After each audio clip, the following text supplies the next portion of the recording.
I will tell you that in 95% of the time, it comes back to our childhood, how we were raised, something to do with that. 95% of the time, all of our fears will always go back to something that happened or occurred in our childhood. Are meal times a serious struggle? Does your child eat a limited number of foods? Does your child eliminate entire food groups? Are you tired of waiting for them to just grow out of it? Welcome to How to Unpicky Your Picky Eater, where you'll learn strategies to help your picky eater expand their palate. With Christine Marotti-Yoder, a pediatric feeding specialist, speech pathologist, mom of a child with feeding issues, and author of Mealtime Mindset. Let's get started. Here's Christine. Hi there. Welcome back. Thanks so much for joining us today. I have a really, really important topic to discuss. So, I kind of try to go with like what kind of comes up for me during what I'm learning about and what is coming up for our clients so that it's just, the most relevant as possible. So, I am coming to you today talking about fear, all things fear. So this month actually is more kind of like on that topic of fear.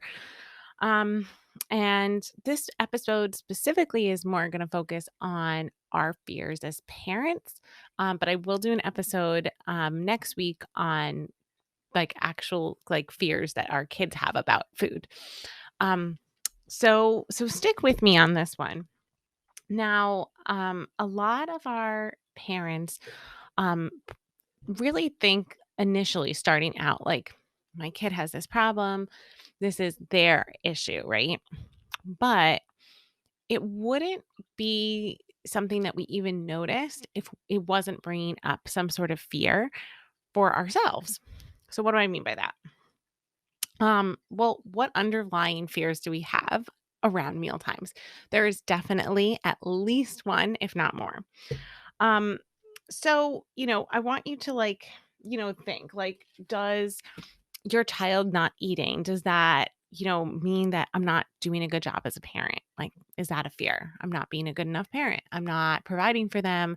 I'm not giving them the nutrition that they need. You might have a fear, like you're comparing yourself, like you feel inadequate because you see other parents giving their kids these beautiful plates of foods on Instagram and you're like, what am I doing wrong? Why can't I do that? And you makes you kind of feel badly about yourself, right? Or do you feel like, I can't get them to eat healthy? Maybe they're always sick. Is this, because they're not eating well? Or maybe they have, problems with attention, or they might have trouble focusing and you're like, oh, maybe it's their food, and you have these fears that come up is the bottom line. So these fears can actually hold our kids back from making progress, especially if we don't kind of identify them, come to terms with them, and learn from them. So that's what we're here to discuss today. So let's see, I have my notes here. I always try to like write out notes ahead of time, but then I kind of just go off on little tangents as I feel I need to. Um, I do want to give you guys some strategies and like an exercise to do actually. At some point, I might even make this into a workshop or a course specifically, but just to start out, so I want you to actually think about what it is that you are like fearing surrounding the mealtime problem. So you might actually not even know yourself.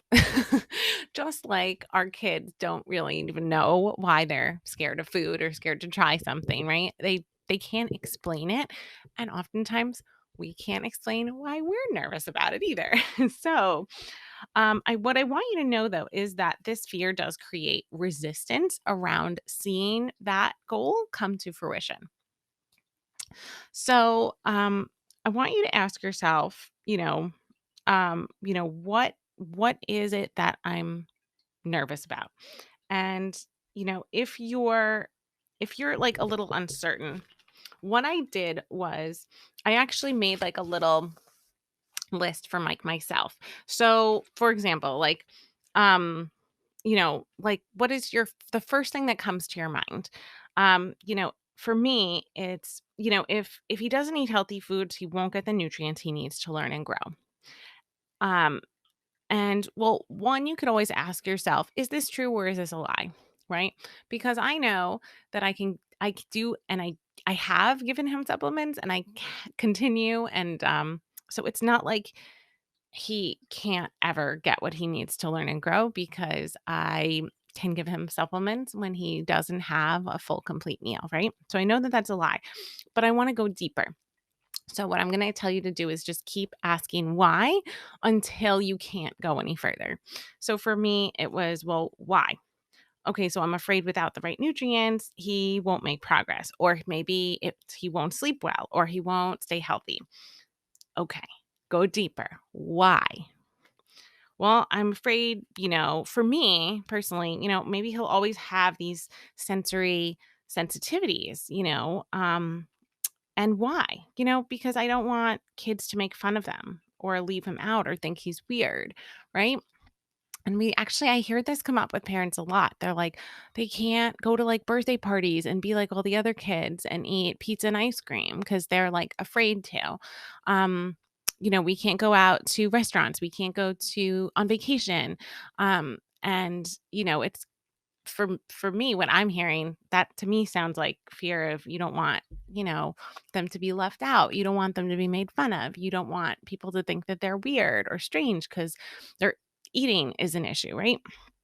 But again, go deeper. Ask yourself why. For me, why? I was left out of things as a young child, and I know how painful that was. And I think I couldn't go any deeper than that. Like, that's kind of where I stopped. Maybe you can even go deeper. But I will tell you that in 95% of the time, it comes back to our childhood, how we were raised, something to do with that. 95% of the time, all of our fears will always go back to something that happened or occurred in our childhood. So, that is an exercise that I want you to do to try to figure out like what is underlying your fears around your child not eating, right? Because that is really step one. That's going to be super important. Um, Now, here's something else, I want you to think about when you're thinking about fear. I fear is essentially a lie, right? In my opinion, at least, that's what I've kind of learned, is that it's not true. It's our ego talking. It's our ego trying to, in some way, keep us safe. But, I try now to never make a choice out of fear. I always choose out of love. So, for example, if your child is really resisting eating or touching or whatever, I don't know, let's just say like a piece of broccoli on the plate. And you, or at least in the past, maybe were very much like, just try it. Just give it a lick. Just touch it. You're just like almost like bribing them, or like if you don't do it, you're not going to get video games or whatever it is, like whatever was happening around that. It might be something that how you said it in the past, or it might be something you're doing right now. But ask, is that decision that you made to, in some ways, kind of like force or coerce them to try that food, is it out of fear or is that out of love? And you might be like, well, no, it's out of love because I really want them to be healthy, right? But you have to think that's like a long term goal. In that moment, it's out of fear because you're like, is it really true that if they don't eat that piece of broccoli, that something bad will happen to them, right? No. But that's our like defense mechanisms working like, oh, but they have to do it. But they have to because there's something bad that could happen if they don't, right? So that is a fear-based decision. So instead I want you to try to let that fear-based decision go and go from love instead. What would be the most loving thing to do in that moment? Usually it's respect their decision to not eat it or not put pressure on them at the very least, right? So whenever I am making a decision now and I choose something, I try to think to myself, it's hard to do. You're not going to do it 100% of the time. But am I making this choice with fear or with love? And if it's fear, then try to choose differently. That's basically what I'm working on right now. Now, I want you to think about this. Um, so do you know, like most of our families will tell us, well, they don't have any problem trying desserts, right? Which is why people they tend to think that it's a behavior because, oh, they try every new, ice cream flavor or dessert or cake. Or they have no trouble at parties having, junk food. So it's just that they're, being defiant because they won't eat the healthy food, but they can try new foods, right? So for in these cases, this is a perfect example of where to release your resistance here. So here's an exercise for you. You know how kids have no problem, not every kid, some of our kids actually, their fear goes even to desserts, but I'd say a good majority of our picky eaters will tend to not be so afraid of the junk food, right? And I believe, hear me out here, I think part of it is our parental resistance. We don't have any resistance to them eating junk food. We don't want them to eat junk food, right? It's the opposite of what we want, that's what they're doing, right? Okay, so stick with me here. Imagine that whatever you want them to progress with on their plate, imagine that it is a dessert and you have no resistance. You do not care if they eat it. You're hoping that they don't eat it, in fact, right? So you're treating that piece of broccoli as if it were a piece of cake. Why? Because when you release resistance around something, it just frees up energy for your actual goals and desires to come. So you have to kind of trick your brain into thinking that you almost don't want them to eat that food. And I know that this might sound crazy to some people, but I tried this in real time the other day. And I wish I had videoed it. Honestly, it would have been like a 20-minute video, but I think it might have been worth it. And I'm going to try this again with some other things, but I'll give you a quick example, right? So the other day, I'm like, wait a second. Let me just try this in myself before I tell people to try this, right? So lately, my son used to be a really huge fan of guacamole. He had no problem eating guacamole. All of a sudden, one day, he stopped eating it. And you can imagine that inside of me, I was like, ugh, don't lose that. That's a healthy, great food for you to eat. Like, I want you to have avocado. Like, there's only good things in this guacamole for you, right? So in my mind, I'm like, no, we can't lose guacamole. Guacamole's great, right? So for weeks, he every time I make guacamole, pushes it away. So what did I do? I dipped a little bit of a chip in guacamole, put it on his plate. He hands it back to me. He hands it back to me. He just keeps handing it back to me. Okay. I gave him a few chips that did not have guacamole on it to keep him engaged in the food arena that we were in. And then I switched my brain and I was like, I hope he doesn't eat this. I hope he doesn't eat this. I don't want him to eat this. He doesn't have to have this. More for me, right? I put the chip down. All of a sudden, he picks it up and I almost cried. Not because I could, because I was like, oh my God, it worked. Oh my God, it worked. That's what I thought. I'm like, holy crap, it worked. Holy crap, it worked. And then I was like, well, let's just keep going. I'm gonna put more. I was like, did he notice? And I was like, of course he noticed because I put the same amount before and he kept handing it to me. So I was like, he noticed. He knew it was on there. Then I put more and more. And I just kept thinking the same thing. I made it so I didn't bring attention to it. I didn't talk about it. I didn't say a word about it. I didn't say, wow, good job for trying. Oh, do you like it? I said nothing. I pretended like it was water under the bridge, not important, didn't care.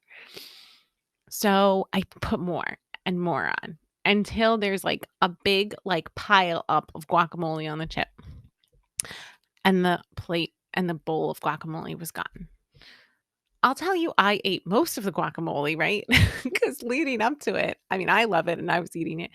So he probably had maybe like 10 to 15 chips with guacamole. And I mean, some of them were like little tiny chips, but with guacamole. And some of them were like regular, big, large, you know, tortilla chips that were, triangle. Um, and it worked.